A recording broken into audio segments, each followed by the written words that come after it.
இந்த வீடியோ ஒரு financial story தான். ஆனா, அதில வந்து ஒரு எலிமெண்ட் ஆஃப் லவ் இருக்குது.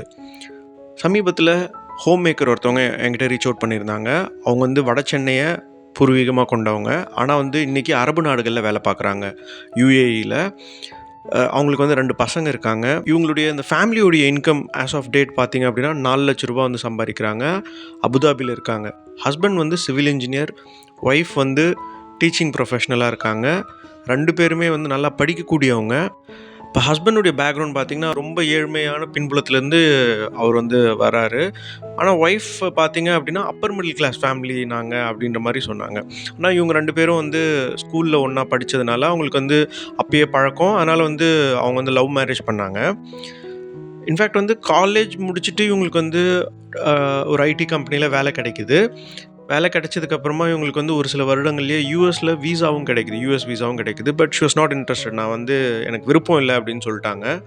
இவங்க தான் போமாட்டேன்னு சொன்னாங்க. ஆனா, இப்ப எனக்கு இந்த பையன பிடிச்சிருக்கு. இந்த பையன நான் வந்து கல்யாணம் பண்ணிக்கணும்னு வீட்ல சொல்லக்குள்ள, நெறைய பாராமீட்டர்ஸ் வந்து சொல்லுவாங்க. இது இருக்கா? அது இருக்கா? அப்படிலாம் கேட்பாங்க. எது இல்லனாலும் பரவால்ல. பணம் இல்லனா எப்படி இல்ல? அதனால, "நீ வந்து தயவுசெய்து கிளம்பி எங்கேயாவது அப்ராட் போ" அப்படின்னு இவங்க வந்து அவங்க ஃபியான்சேக்கு சொல்றாங்க. இவரும் இங்க சென்னையில வேலை பார்த்துட்டு இருந்தாரு. சென்னையிலேயே இருந்தா வேலைக்கு ஆகாது அப்படின்னு சொல்லி இங்க வேலைய விட்டுட்டு இங்கேருந்து வந்து மிடில் ஈஸ்ட் கிளம்பி போறாங்க. அங்க போயி அங்கேயும் வந்து ஸ்மூத்தான ஜர்னி கிடையாது அவருக்கு. ஏன்னா, ஒரு ஃப்ரெண்ட நம்பி அவரு அங்க போறாரு. ஆனா லாஸ்ட் மொமெண்ட்ல அந்த ஃப்ரெண்ட் வந்து டிச் பண்ணிட்டதா சொன்னாங்க. அதனால அங்க போயிட்டு அப்புறம் someone else game in for a help. அவங்க வந்து ஹெல்ப் பண்ண போயி, அப்புறம் அவங்க வந்து காமன் ஷேரிங் ரூம் ஒரு 12 பேர் இருக்கக்கூடிய ரூம்ல வந்து அவர் வந்து தங்கியிருந்தாராம். அப்புறம் துபாயிலேயே வந்து வேலை தேட ட்ரை பண்றாரு. "நீ இங்கேயே துபாயில உனக்கு வேலை கிடைக்கலன்னா, பெட்டர் மூவ் டூ அபுதாபி" அப்படின்னு யாரோ ஒருத்தவங்க சஜெஸ்ட் பண்றாங்க. அங்க போய் ஒரு வேலையும் கிடைச்சிருது. ரூ. 1,00,000 அவருடைய முதல் சம்பளம். சம்பளம் வாங்குன கையோட இவங்க வந்து இவங்க வீட்ல வந்து விஷயத்த போட்டு உடைச்சிடுறாங்க. இது மாரி எனக்கு இந்த பையன பிடிச்சிருக்கு. அவர் வந்து அப்ராட்ல வேலை செய்றாரு. அவருக்கு வந்து ரூ. 1,00,000 சம்பளம் வருது அப்டின்ட்டு. ஆப்வியஸா இப்ப இப்படி சொல்லக்குள்ள ரிலேட்டிவ்ஸ், ஃபேமிலி மெம்பர்ஸே கூட வந்து இனிஷியலா நோ சொல்லுவாங்க. இவங்களுக்கும் அதே மாரி தான் நடந்திருக்கு. பட் ஷி வாஸ் வெரி டிட்டர்மைண்டா இருந்ததுனால அவங்க வந்து தே கா தே காட் மேரிட். இப்ப இவரு மிடில் ஈஸ்ட் போன 2 வருஷத்திலேயே இல்ல அவங்களுக்கு கல்யாணம் ஆன 2 வருஷத்திலேயே மாதவரம்ல ஒரு இடம் வாங்குறாங்க. இவங்க இடம் வாங்குனதுக்கு அப்புறமாவே கொஞ்ச நாள்லயே வந்து மெட்ரோ வரப்போகுது மாதவரத்துல அப்படின்னு சொல்லிட்டு ஒரு நியூஸ். அதுக்கப்புறம் இன்னைக்கு வந்து விலைலாம் கிடுகிடுன்னு எங்கேயோ ஏறிடுச்சு. அவங்க பண்ண முதலீட்டுக்கும் இன்னைக்கு அங்க கரண்ட்டா ஆஸ்கிங் பிரைஸ்ன்னு இருக்குல்ல, அது வந்து இப்ப நான் நினைச்சாலே என்னால வாங்க முடியாதுன்ற அளவுக்கு விலை ஏறிடுச்சு அப்படின்னு சொன்னாங்க. அவங்களுடைய இன்வெஸ்ட்மெண்ட்ஸ்லாம் இன்னும் 2, 3 பண்ணியிருக்காங்க. அத நான் சொல்றேன். பட் இவங்களுடைய ஜென்ரல் பெர்ஸ்பெக்டிவ் மத்த விஷயங்கள் எல்லாமும் ஷேர் பண்ணாங்க. அதில என்னன்னா, இப்ப மிடில் ஈஸ்ட்ல 2 பிள்ளைகளோட அவங்க வந்து அங்க இருக்கிறாங்க ஃபேமிலியா. இப்ப இது வந்து லைஃப் வந்து ரொம்ப டிஃபிகல்ட்டா தான் இருக்கு. ரொம்ப டஃப் அப்படின்றது சொன்னாங்க. ஏன்னா, வொர்க் லைஃப் பேலன்ஸ் வந்து பெருசா எங்களுக்கு வந்து இல்ல இங்க. ஏன்னா, எங்க கம்பெனி கல்ச்சர் வந்து அது மாதிரி இருக்கிறனால, அ அதாவது ஹஸ்பண்டுடைய கம்பெனியில வந்து ரொம்ப டிமாண்டிங்கான ஜாப் இருக்கு. நெறைய நேரங்கள் பார்த்தீங்கன்னா, அவர் வந்து வீட்டுக்கு கூட வரமாட்டாரு. ஆஃபீஸ்லயே தங்கிடுவாரு. அப்படிலாம் சொன்னாங்க. ஒரு இன்ஸ்டன்ஸ்க்கு அவங்க என்ன தெரியுமா சொன்னாங்க? அதாவது அவங்களுக்கு 2வது குழந்தை பொறந்தப்ப, ஹஸ்பண்ட் ஆஃபீஸ்ல அவருக்கு குடுக்கப்பட்ட லீவ் வந்து வெறும் 2 நாள் தானாம். வாரத்திலேயே 2 நாள் வந்து சனி, ஞாயிறு லீவு எடுக்கிறது எப்படி இருக்கு? ஆனா, குழந்தை பொறந்ததுக்கே 2 நாள் தான் லீவ் குடுத்துருக்காங்க அப்படின்னா, அந்த வொர்க் கல்ச்சர் எப்படி இருக்குன்னு பாருங்க. ஸோ, இப்போ இவங்க இவ்ளோ ஹார்ட்ஷிப்ஸ்லாம் வந்து ஃபேஸ் பண்ணி, இன்னைக்கும் ஓரளவுக்கு சேலரி ஏர்ன் பண்ணா கூட, டீப் டவுன் வந்து அவங்களுக்கு ஒரு ஃபீல் என்னன்னா, நம்ம வந்து லைஃப் வந்து லிவ் பண்ணலையோ! நம்ம வந்து இந்த இந்த ஒரு பிரைம் ஏஜ்ல நம்ம வந்து லைஃப் வந்து என்ஜாய் பண்ணாம மிஸ் பண்ணிட்டோமோ! அப்டின்ற ஒரு ஃபீல் இருக்கு. ஏன்னா, நாங்க வந்து நாங்க இருக்கிற ஏரியாவே நாங்க வந்து எக்ஸ்ப்ளோர் பண்ணதில்ல, அப்டின்னு அவங்க சொன்னாங்க. இது ஒரு ரிக்ரெட்டா தான் அவங்க சொன்னாங்க. ஆனா, இதுக்கு என்ன தெரியுமா சொல்யூஷன்? இந்த மாதிரி ரிக்ரெட்ஸ எப்படி மினிமைஸ் பண்றது அப்டின்றத நம்ம பார்க்கணும். இங்க முக்காவாசி பேரு எனக்கு தெரிஞ்ச வரைக்கும் ஒரு சில பெர்சனல் எக்ஸாம்பிள்ஸே சொல்றேன். இங்க மிடில் ஈஸ்ட்ல போய் வொர்க் பண்றவங்கள்ல 80, 90% பாப்புலேஷனுக்கு எப்படி இருக்கும்னா, அவங்க வந்து போயிட்டு இது மாரி எக்ஸ்ப்ளோரேஷன்லாம் பெருசா பண்ண மாட்டாங்க. அவங்க வந்து okay once and for all நான் வந்து இந்தியா வந்துடுறேன் அப்படின்னு ஒரு ஸ்டாண்ட் எடுப்பாங்க தெரியுமா? அப்பதான் அதுக்கப்புறமா தான் அந்த கடைசி 1 மாசம், 2 மாசத்துல தான் போயிட்டு என்னென்ன இடம்லாம் இருக்குதோ எல்லாத்தையும் போய் பார்க்கறது. ஆக்சுவலா இந்த ரிக்ரெட் இது ஒரு ரிக்ரெட்ன்னு நம்ம சொன்னா, லைஃப்ல எல்லாருக்குமே இந்த ரிக்ரெட் இருக்கதாங்க செய்யும். ஏதோ ஒரு விதத்துல நான் இத பண்றதுக்கு பதிலா நான் அத பண்ணியிருக்கலாமே, அத பண்ணதுக்கு பதிலா வேற ஒண்ணு பண்ணியிருக்கலாமே அப்படின்னு கடைசி வரைக்கும் ரிக்ரெட்ஸ் இருந்துகிட்டு தான் இருக்கும். So which is very normal. அது வந்து என்ன பொறுத்தவரைக்கும் அது ரிக்ரெட்டே கிடையாது. நம்மளுக்கு வந்து எப்பயுமே சொல்லுவாங்கல்ல, "இக்கரைக்கு அக்கரை பச்சையா இருக்கு" அப்படின்ட்டு. இங்கிருந்து பார்த்தா அது பசுமையா தான் இருக்கும். அங்க போய் பார்த்தா தான் அங்க இருக்கிற பிரச்சனையே நம்மளுக்கு தெரியும். இது ரெக்ரெட்டு அப்படின்னா, இவங்க ஆக்சுவலா ஒரு சூப்பரான ஒரு விஷயம் பண்ணியிருக்காங்க. ஆஸ்ட்ரேலியன் பிஆர் வந்து அப்ளை பண்ணியிருக்காங்க. இது வந்து டிசம்பர் 2020ல அப்ளை பண்ணாங்க.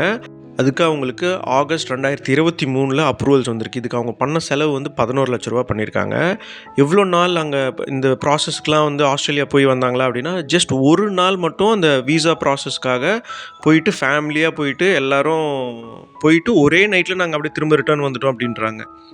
ஒரு பக்கம் நான் வந்து என் பக்கத்துல இருக்கிற ஊரையே என்னால சுத்தி பார்க்க முடியல அப்படின்னு ஒரு வருத்தம்னா, ஆஸ்ட்ரேலியாவுக்கு ஒரு நைட்டுக்கு போயிட்டு வர்ற அளவுக்கு ஒரு வசதி இருக்குது. இதுல இந்தியால உலக மக்கள்லயே எவ்வளோ பேரால இத செய்ய முடியும்னு கணக்கு பாருங்களேன். எல்லாராலயும் செய்யவே முடியாதுல்ல முதல்ல. ஸோ அப்ப ரிக்ரெட் அப்படின்றதே வந்து கான்டெக்சுவலா தான் நம்ம அணுக வேண்டியது இருக்குன்னு நினைக்கிறேன் நானு. இப்போ ஓரளவுக்கு நல்லா அ சம்பாரிக்கிறாங்க. கையில வந்து சேமிப்பா இருந்தது எல்லாத்தையும் வந்து முதலீடு பண்ணியிருக்கிறாங்க. இப்போ அவங்க ஹஸ்பண்டுக்கு வந்து செட்டில் ஆனா சென்னையில தான் செட்டில் ஆகணும் அப்படின்ற ஒரு தாட் வந்து பல வருஷமாவே இருக்கு அப்படின்னு சொல்லிட்டு இருந்தாங்க அவங்க.